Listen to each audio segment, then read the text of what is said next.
everyone, my name is Billy and welcome to Homescape Realty House Tour. Now today we're going to be taking a look at this beautiful modern Asian home in Brittany subdivision right here in Quezon City. But of course, before anything else, please click subscribe and don't forget to check out our social media accounts as well as our website, that's homescaperealty.com.ph.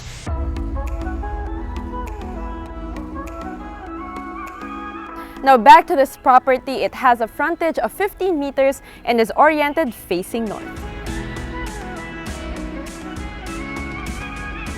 Now one thing I like about this place is that it's really quiet here. It's a low-dense community, but it's also near a lot of establishments like malls, restaurants. You got schools and hospitals near you as well.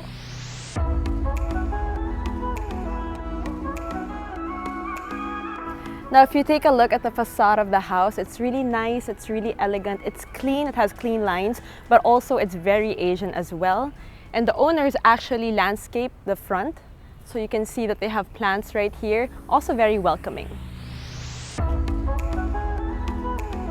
I can't wait to show you guys what's inside. Let's go, let's enter the pedestrian gate. Now, the moment that you make your way to the front of the house via the pedestrian gate, you can see that there's a lot of greenery. So this whole place actually is surrounded by grass. So it really softens, the feel of the house, especially because there are a lot of lines, like clean lines, modern lines. It's very Asian, as I mentioned a while ago, lots of stone.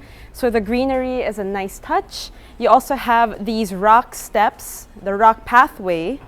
And to the left of the house, it will lead you right here. You have these adobe steps. It will lead you to the male staff quarters. Now, I would love to show you the inside, pero madami kasing gamit, so we'll just skip this part for now. Now, before I show you the carport, which is to the right side of the house, entering the pedestrian gate, I want to talk a little bit about this wonderful roof that you see. This is actually Japanese roof tiles, and it's really durable, it's fire resistant, and it regulates the heat inside the house. So it's such a good investment. Again, this is more than 1 million pesos. You really get your money's worth.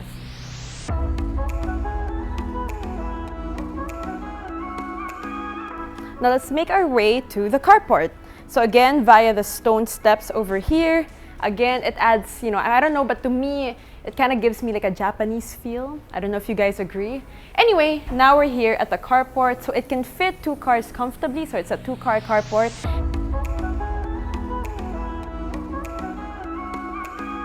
We have your wooden accents up above for the ceiling. We also have your granito tiles here. And this house actually has a lot of really cool features. One of them, for added security, is your electric fence. So it wraps around the whole property, which I think is super cool, and we don't see a lot these days. We also have your automated gate, right? So you don't have to get outside of your car and open the gate, or if nobody's home, you can just click of the remote, the doors will open up for you. So how convenient is that? Also added security as well.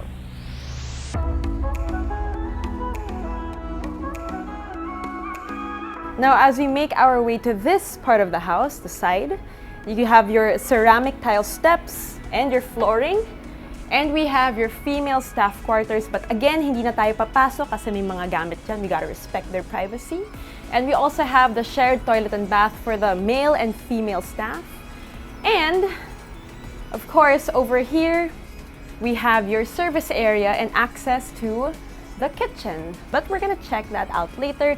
Let's go back to the front of the house. I think one of the most important parts of the house is the entrance, because it really says a lot about the design of your home and how welcoming it is. And take a look at this entrance right here. So you have your high-end ceramic tile flooring, a few steps, and then you will reach your solid mahogany wooden door with a metal pull handle. And a cool feature, again, you have this modern lock, as well as your glass viewing panels, so you don't have to open the door just to see who's visiting you. We also have your wooden accents on the ceiling, as well as some additional lighting over here, which adds a little bit of drama as you enter your home. Now, let's take a look at your new house.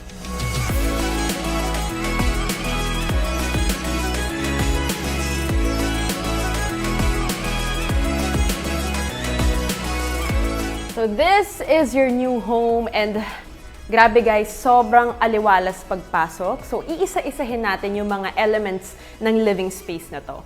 Unahin na natin dito. So, to the left, we have your accent wall. So, it kind of gives texture to the whole space and gives a flair of elegance. So, sobrang ganda niya. And you also have a lot of really nice lighting all throughout this space, which again, makes the place a lot brighter. But we'll get to that later. Now, you have your accent lighting over here, and beside that, you have this big window, which again gives you the view of the front of the house. It can also be for added security, para lang makita ulit. Aside from the glass viewing panel we saw a while ago, this is your way to see kung sino ang nasa harap ng bahay nyo or kung may bumibisita man.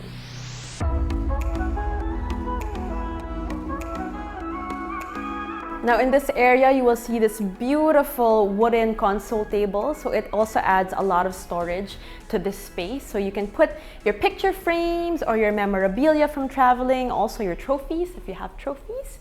And you also have this huge mirror that makes the place 10 times bigger.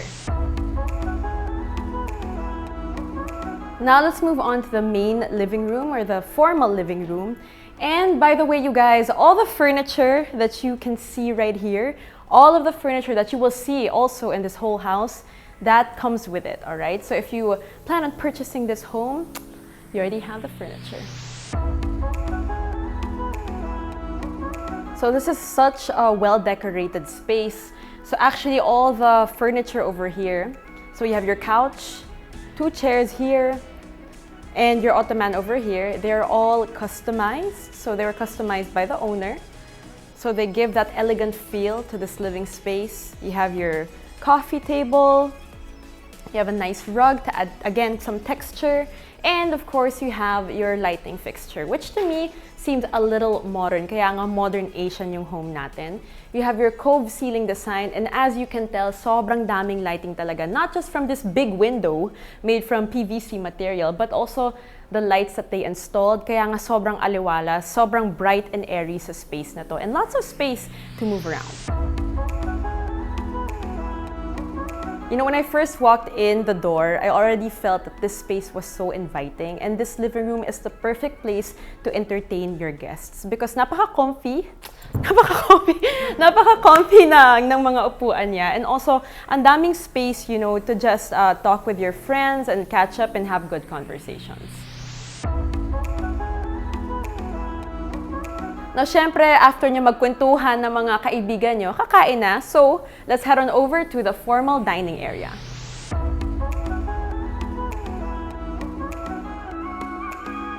So this is your formal dining area, and it's also very efficient because you have these sliding doors which traps the temperature of the AC. And speaking of the AC, you can put it right here.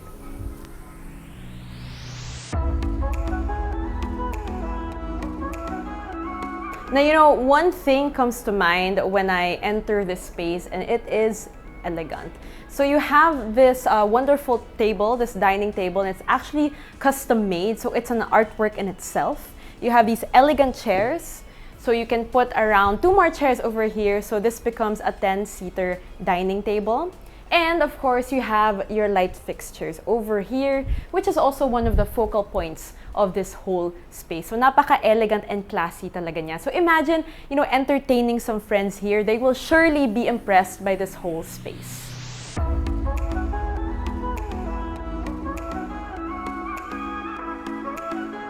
Now you have your cove ceiling design, again, much like the living room. And then you also have these 2 windows, which allows a lot of natural light and also allows for good ventilation in this area. And you also have these sliding doors, which leads you to the back of the house.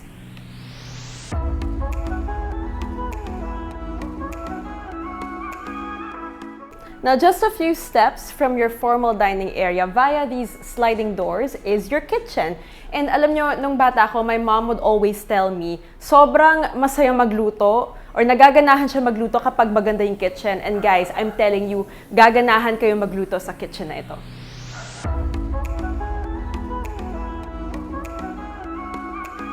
So imagine preparing your food for your children or your friends over here, or having, let's say, breakfast or a cup of coffee with your family in the morning.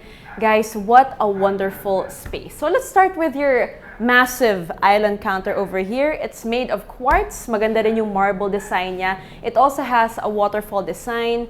So may continuous design siya from the end all the way to the bottom.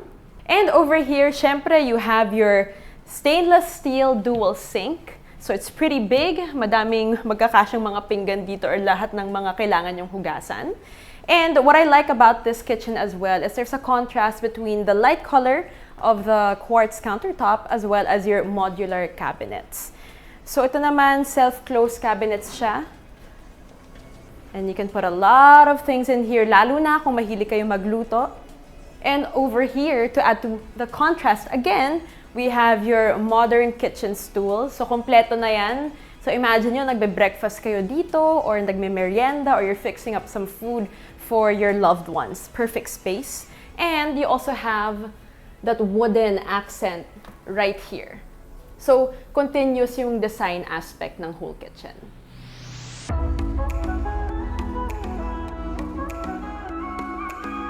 So the quartz countertop continues over here with that marble design, blends beautifully with your modular cabinets right here for more storage. You have your electric cook hub, as well as your gas range and your range hood. Of course, premium finishes yan lahat.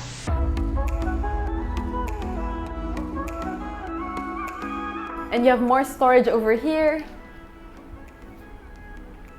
Soft close hinges. And even more storage over here, but then this time, floor to ceiling na. You have your circuit breaker. So, mas madami kang malalagay dahil nga napakalaki.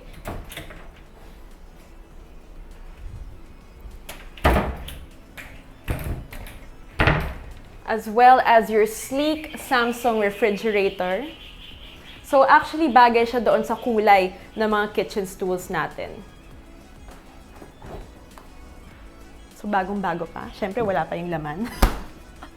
And we have your oven as well as your microwave. Again, as I've mentioned a while ago, all the finishings of this kitchen are premium and high-end. So you really get your money's worth. Last but not the least, even more storage over here.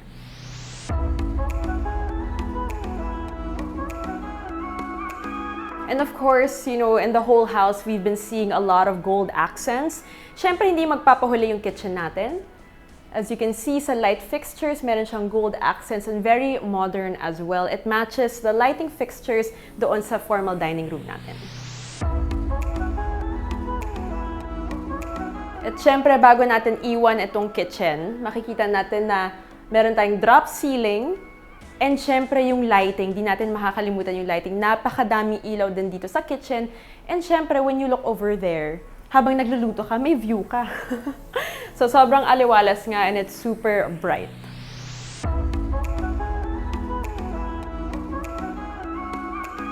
Now, from the kitchen, I mentioned that there was a space right in front.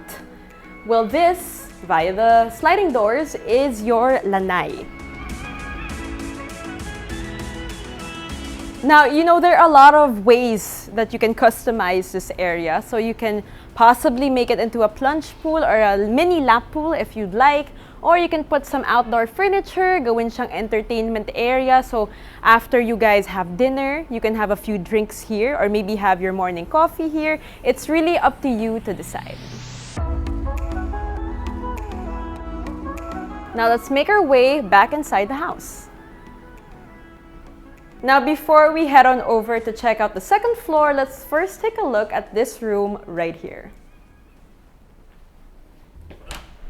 So now we're here in the bedroom here in the ground floor. Lamig dito, nakabukas yung aircon. Well, anyway, so as you guys can see, nag-iba na yung flooring natin. At mapapansin nyo, sa lahat ng bedrooms natin, actually, magiging nara na yung flooring. So that's a good touch because wooden floors in bedrooms, amazing. We have your split type air conditioning unit and you have your co-ceiling design right here. You also have your chandelier or your lighting fixture. Again, you have the gold details that we've been seeing in all the chandeliers around this home. You have some storage here via this cabinet, as well as your baseboard. And this huge window overlooking the front of the house allows a lot of natural light and allows for good ventilation in this room.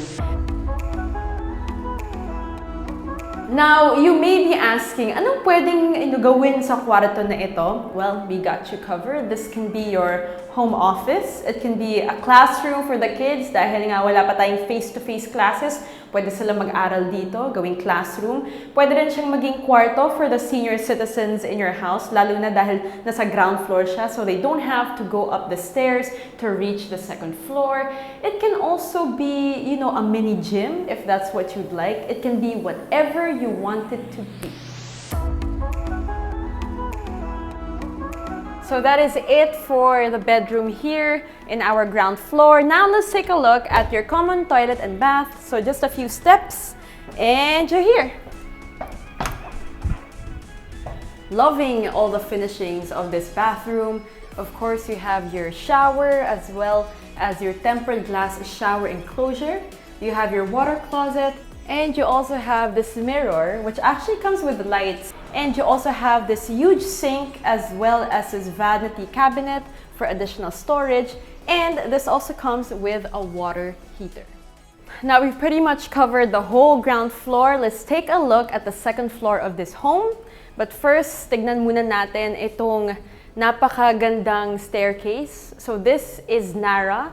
So same material siya as the flooring that we saw in the bedroom a while ago. You also have this Nara handrail as well as the glass balustrades. So what I like about this staircase is malawak siya. So hindi siya crowded. Kapag madami kayo umaakyat baba, hindi talaga siya crowded. Let's take a look at the second floor.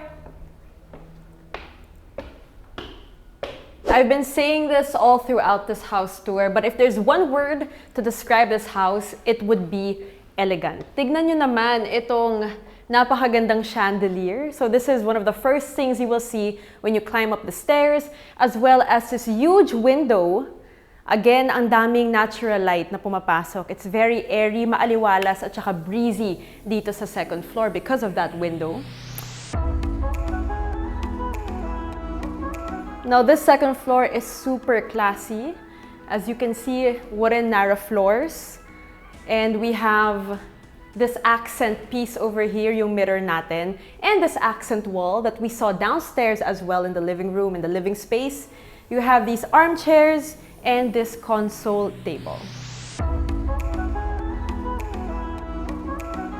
So by the way, you guys, the second floor has 3 bedrooms, but before that, we're gonna check out the family room and the balcony first. So speaking of, dito tayo kaagad, speaking of the family room or the family area, this is where you can hang out with your family and watch some TV. There's a provision for cable over there, so you can hang your TV here or maybe put a console table as well for additional storage. Again, you have your cove ceiling design. We saw this downstairs as well as your lighting fixtures na gold pa din yung accent niya, or main color niya is gold. You have lots of windows over here. We have 1, 2, and 3. So again, kahit na hindi kayo magbukas ng aircon, breezy pa rin siya, tsaka preskong-presko. Now let's check out your balcony. Now, I said at the start of this house tour na sobrang peaceful dito dahil nga low-dense community siya. At tignan nyo naman, wala kayong kapitbahay sa right, sa left, at saka sa harap. And you will probably not hear any noise. That's why it's always nice to, I don't know, have some relaxing time here by yourself, diba? Or with your loved ones. You can put out some furniture out here, or maybe you can do some meditation, some yoga in this area. You can even exercise here if that's what you want. And also, these tiles are non-slip ceramic tiles, so kahit umuulan, okay lang yon, it's very safe. As we make our way here, you will notice the frameless tempered glass that surrounds the whole balcony. So maganda yung seamless effect niya, napakalinis tignan, especially from the outside.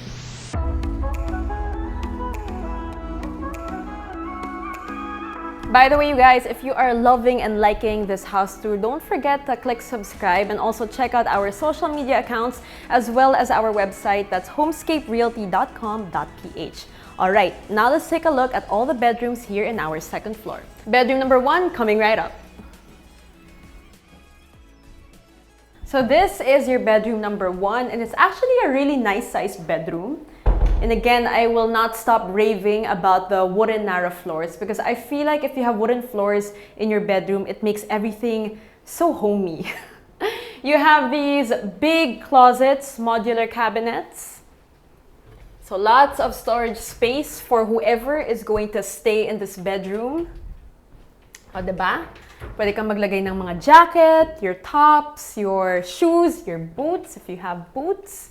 And more storage over here. Now, let's take a look at the ceiling. You have your cove ceiling design and lots of light as well.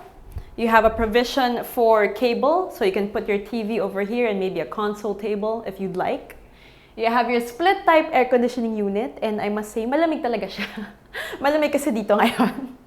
And you also have windows. You actually have 3 windows in this room, and this is the biggest one of them all. So this is the first one, and you have 2 more on either side of your bed. Now let's talk about this king size bed. If you want to purchase this house, this bed will come with the house. It's very elegant and classy. I know I've been saying that a lot this video, but that's the only 2 words that can really describe this house. So maganda siya. It's very well made. This headboard is also customized. So once again, you have your king size bed and you have your desk table over there. Really nice room.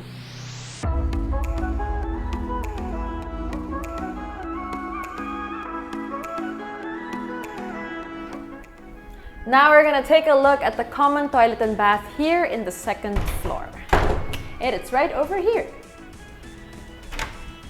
Here is your bathroom, common toilet and bath for our second floor. You have your shower, a bigger window here in this bathroom, which allows natural light to come in and good air ventilation, as well as your tempered glass shower enclosure. And we got the same mirror. You have your sink, your vanity closet, as well as a water heater and your water closet.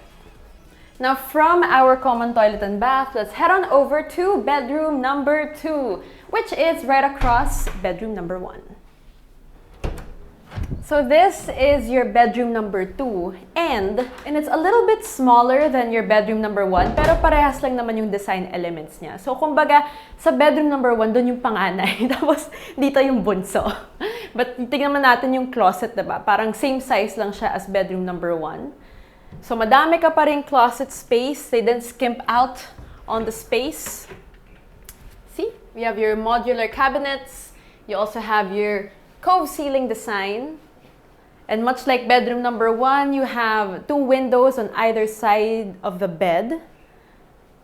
This bed is actually queen size, tapos parehas lang naman yung design ng headboard niya. Customized rin yan.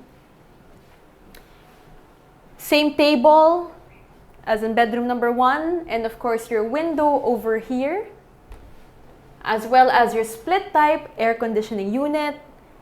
You have your provision for cable, and of course, Nara wooden floors.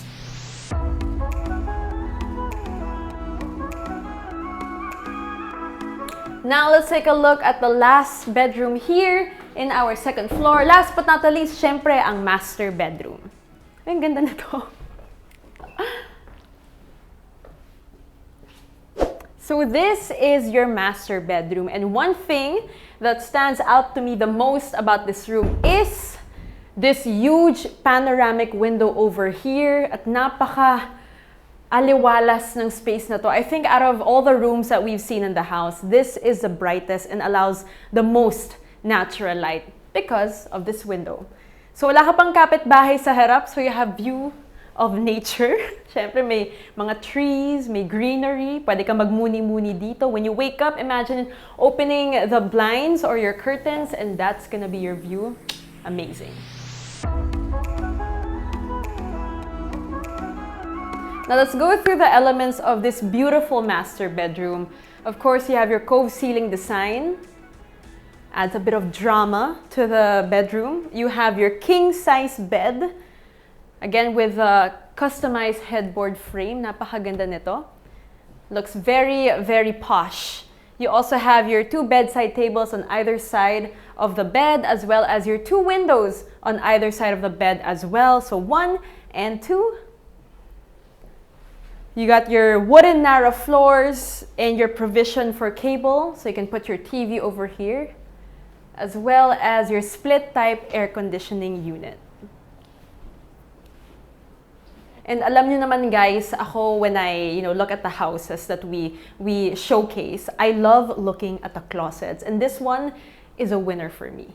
Let's take a look. So ito yung walk-in closet. So I like the feel na pag nandito ka, you kind of get lost in your own little world. Kasi nga, puro modular cabinets siya. And it's big, mataas yung cabinets niya, no? Almost touching the ceiling. And you got nice lighting here as well. And this is probably one of my favorite things about this space is the indirect lighting. So parang nasa store ka. Diba? Pwede kang maglagay ng bags or maybe some jewelry or whatever you wanna showcase or wanna show. You can put it here. So parang nagsha-shopping ka lang. Pero lahat ng gamit sa'yo. And syempre, you have a lot of storage space as well. And that's very important. Ayan. You have this, and you have cabinets over here. Cabinets over here. Drawers over here. Soft close hinges na rin siya. Now, I really want this closet in my own room. But you know what? Let's take a look at the master toilet and bath. So this is your master toilet and bath, and we have this accent wall to the left right here in the bathtub, and this is a huge bathtub, very sleek, clean looking. You have your shower, you have this backlit mirror, as well as your big sink, your vanity closet. You got a water heater as well as your water closet, and the difference between this bathroom and all the other bathrooms that we saw is that it has 2 windows.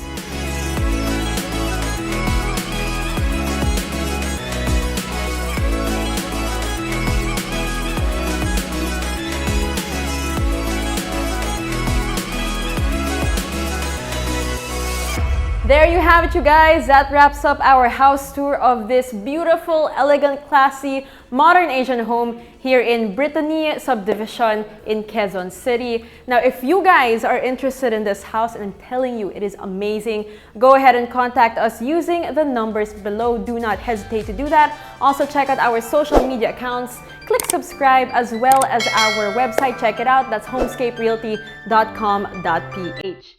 Now, once again, my name is Billy, and this has been Homescape Realty House Tours, your guide to your real estate needs. I'll see you guys again next time.